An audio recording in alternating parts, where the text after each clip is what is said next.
রাষ্ট্রদ্রোহ মামলায় জাতীয় পতাকার অবমাননার অভিযোগে চিন্ময় কৃষ্ণ দাসের জামিন নামঞ্জুর। বল প্রয়োগে পুলিশ প্রাণঘাতী লিথাল অস্ত্র ব্যবহার করতে পারবে না এবং যমুনা নদীতে নির্মিত বঙ্গবন্ধু রেল সেতুতে চলল পরীক্ষামূলক ট্রেন। অভিনন্দন। ভোরের পাতা প্রাইম নিউজে সাথে আছি মৌমিতা মৌ। শুনছিলেন সংবাদ শিরোনাম, এবার বিস্তারিত। নগরের নিউ মার্কেট মোড়ের স্বাধীনতা স্তম্ভে জাতীয় পতাকার অবমাননার অভিযোগে হওয়া মামলায় বাংলাদেশ সম্মিলিত সনাতনী জাগরণ জোটের মুখপাত্র ও হাটহাজারীর পুন্ডিরিক ধামের অধ্যক্ষ চিন্ময় কৃষ্ণ দাস ব্রহ্মচারীকে জামিন নামঞ্জুর করেছে আদালত। মঙ্গলবার দুপুরে 11:15টার দিকে চট্টগ্রাম মেট্রোপলিটন ম্যাজিস্ট্রেট কাজী শরীফুল ইসলাম আদালত এই আদেশ দেন। এর আগে সোমবার বিকেলে ঢাকা থেকে চট্টগ্রামে যাওয়ার সময় শাহজালাল বিমানবন্দর থেকে বাংলাদেশ পুলিশের বিশেষায়িত গোয়েন্দা শাখার সদস্যরা তাকে গ্রেফতার করেন। বল প্রয়োগে পুলিশ প্রাণঘাতী লিথাল অস্ত্র ব্যবহার করতে পারবে না। অপ্রাণঘাতী অস্ত্র, সাউন্ড গ্রেনেড, জলকামান, কাঁদানে গ্যাসের শেল দিয়ে দাঙ্গা দমন বা পরিস্থিতি নিয়ন্ত্রণ করতে পারবে, এমন সুপারিশ করবে পুলিশ সংস্কার কমিশন। একই সঙ্গে পুলিশ কমিশন গঠন ও পুলিশকে রাজনীতির প্রভাব থেকে মুক্ত রাখার সুপারিশ করা হবে। থাকছে কর্মসময় 8 ঘন্টা করা ও প্রারম্ভিক 2টি পদে নিয়োগের সুপারিশ। সংস্কার কমিশনের একাধিক সদস্য বিষয়টি নিশ্চিত করেছেন। এর আগে 2007 ও 2013 সালে স্বাধীন পুলিশ কমিশন গঠনের উদ্যোগ নেওয়া হয়েছিল। রাজনৈতিক সদিচ্ছা না থাকায় সেই উদ্যোগ বাস্তবায়িত হয়নি।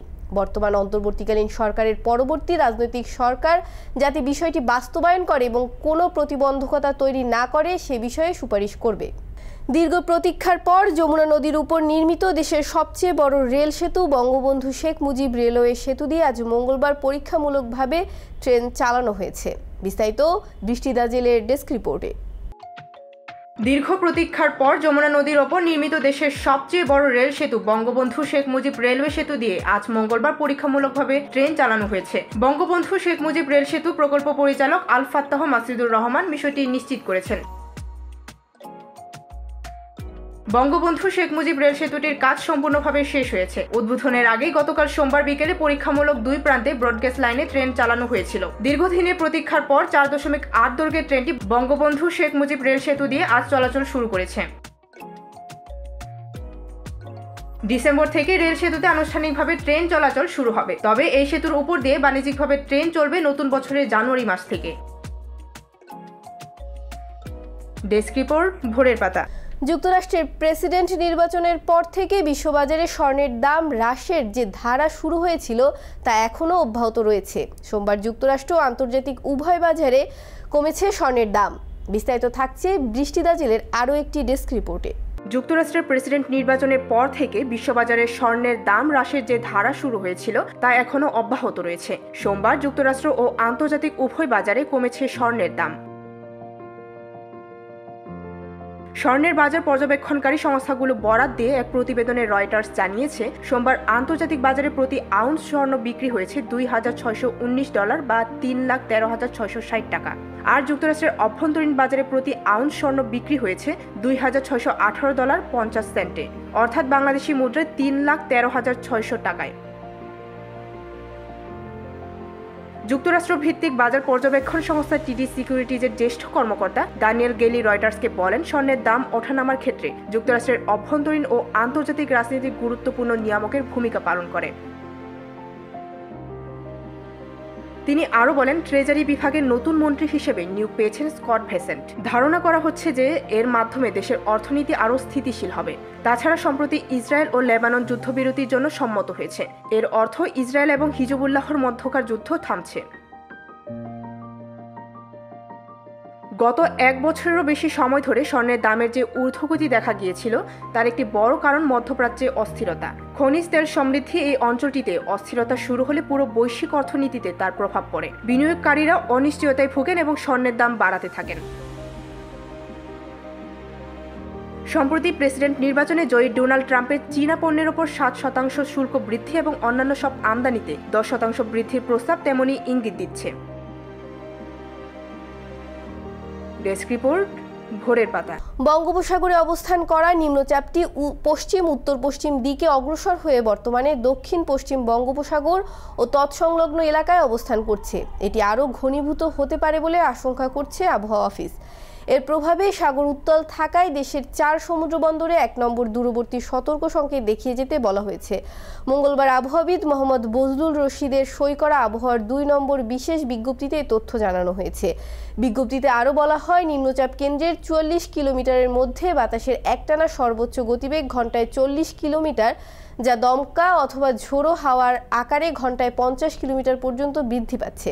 নিম্নচাপ কেন্দ্রের নিকটবর্তী এলাকায় সাগর উত্তাল রয়েছে। এই অবস্থায় চট্টগ্রাম, কক্সবাজার, মোংলা ও পায়রা সমুদ্র বন্দরকে 1 নম্বর দূরবর্তী সতর্ক সংকেত দেখিয়ে যেতে বলা হয়েছে। উত্তর বঙ্গোপসাগর ও গভীর সাগরে অবস্থানরত মাছ ধরার সব নৌকা ও ট্রলারকে পরবর্তী নির্দেশ না দেওয়া পর্যন্ত উপকূলের কাছাকাছি থেকে সাবধানে চলাচল করতে বলা হয়েছে। ইউরোপীয় ইউনিয়নের 8টি দেশের প্রতিনিধিদের সঙ্গে বাংলাদেশ জামায়াতে ইসলামীর আমির ডক্টর শফিকুর রহমানের নেতৃত্বে 3 সদস্য বিশিষ্ট একটি প্রতিনিধি দল সৌজন্য সাক্ষাৎ করেছেন। বাংলাদেশ জামায়াত ইসলামীর বার্তা প্রেরক মুজিবুল আলম স্বাক্ষরিত এক সংবাদ বিজ্ঞপ্তিতে তথ্য জানানো হয়েছে। ইউরোপীয় ইউনিয়নের সঙ্গে বাংলাদেশের উন্নয়ন, অগ্রগতি ও দ্বিপাক্ষিক সম্পর্ক ভবিষ্যতে আরও জোরদার হবে বলে সাক্ষাৎকালে আশাবাদ ব্যক্ত করা হয়। জামায়াত আমিরের সঙ্গে ছিলেন নায়েবে আমির ও সাবেক এমপি ডক্টর সৈয়দ আব্দুল্লাহ মোহাম্মদ তাহের এবং সেক্রেটারি জেনারেল ও সাবেক এমপি অধ্যাপক মিয়া গোলাম পরোয়ার। এবার আন্তর্জাতিক সংবাদ।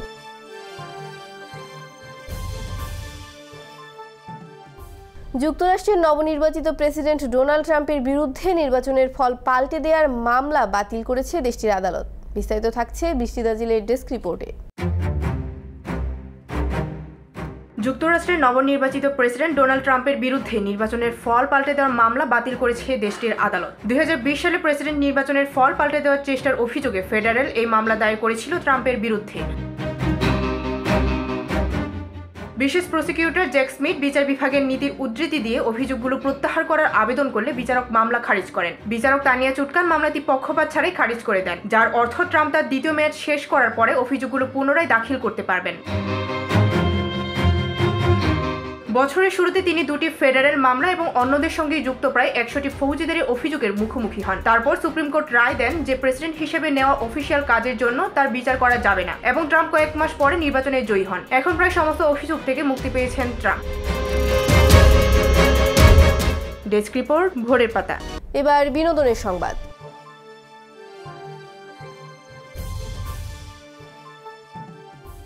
ব্রাত্য বসুর বিখ্যাত নাটক উইঙ্কেল টুইঙ্কেল নিয়ে সিনেমা তৈরি করছেন পরিচালক সৃজিত মুখার্জি। সম্প্রতি সামাজিক যোগাযোগ মাধ্যমে এই ছবির প্রথম পোস্টার নেটিজেনদের মাঝে শেয়ার করেছেন তিনি, যেখানে দেখা যায় লেনিনের ভাঙা মূর্তির সামনে বসে আছে 2 ব্যক্তি, আর তার পাশে রয়েছে কাস্তে হাতুড়ি। তা থেকে যেন রক্তের মতো লাল রং চুইয়ে পড়ছে। বছরখানেক আগে শোনা গিয়েছিল সৃজিতের এই সিনেমায় অনির্বাণ ভট্টাচার্যকে দেখা যেতে পারে, কিন্তু এখন হয়তো ঋত্বিক পরমব্রতকেই পোস্টারের এই 2 চরিত্র হিসেবে দেখা যাবে।